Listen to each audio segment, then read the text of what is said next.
امام صادق کے شاگرد پہچانے جاتے تھے تعارف کے بغیر۔ امام کا ایک شاگرد تھا، نوجوان، بالکل نوجوان، شاید 16-17 سال کی عمر میں امام کا شاگرد ہے، یہ کوفہ چلا جاتا ہے۔ کوفہ میں بہت بڑا جید عالم تھا،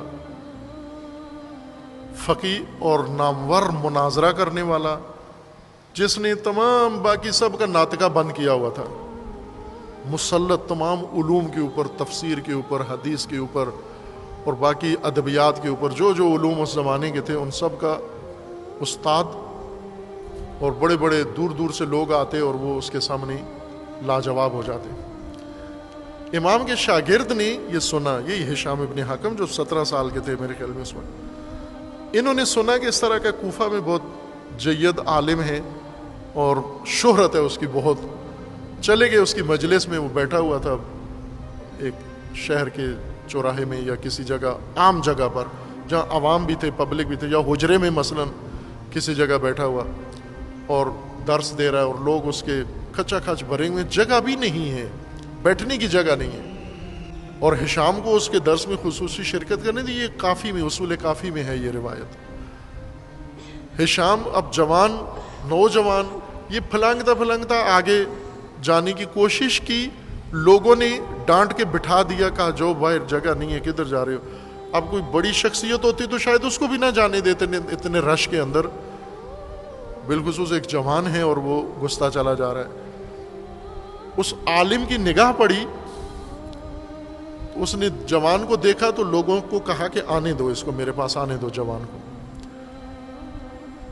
جب جوان قریب ہو گیا تو کہا کہ کیا بات ہے؟ اس نے کہا مجھے چند سوال کرنے ہیں آپ سے۔ تو کہا کہ پوچھو، سوال کیا ہے؟ تو سوال یہ کیا، پہلا سوال یہ کیا کہ تیری آنکھیں ہیں؟ تو اس عالم کو غصہ تو آیا، غصے سے ہنس پڑا وہ۔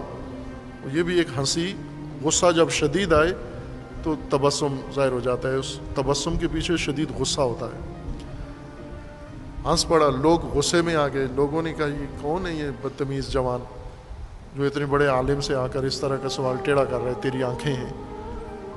تو کہا کہ آپ تو دعویٰ یہ ہے نا کہ ہر قسم کا سوال مجھ سے کیا جائے میں جواب دوں گا، خوب میرا یہی سوال ہے، آپ جواب نہیں دے سکتے ہو تو کہہ دو نہیں ہے جواب۔ اب وہ اپنے عہد کا پابند تھا، اس نے کہا ٹھیک ہے پوچھو۔ کہا کہ آنکھیں ہیں؟ کہا ہیں۔ ناک ہے؟ کہا ناک ہے۔ کان ہے؟ کہا کان بھی ہے۔ زبان ہے؟ کہا زبان بھی ہے۔ کہا دل بھی ہے؟ اس نے کہا ہاں دل بھی ہے۔ تو پھر پوچھنا شروع کیا، آنکھ سے کیا کرتے ہو؟ دیکھتا ہوں۔ کان سے کیا کرتے ہو؟ سنتا ہوں۔ زبان سے کیا کرتے ہو؟ بولتا ہوں۔ کہا دل سے کیا کرتے ہو؟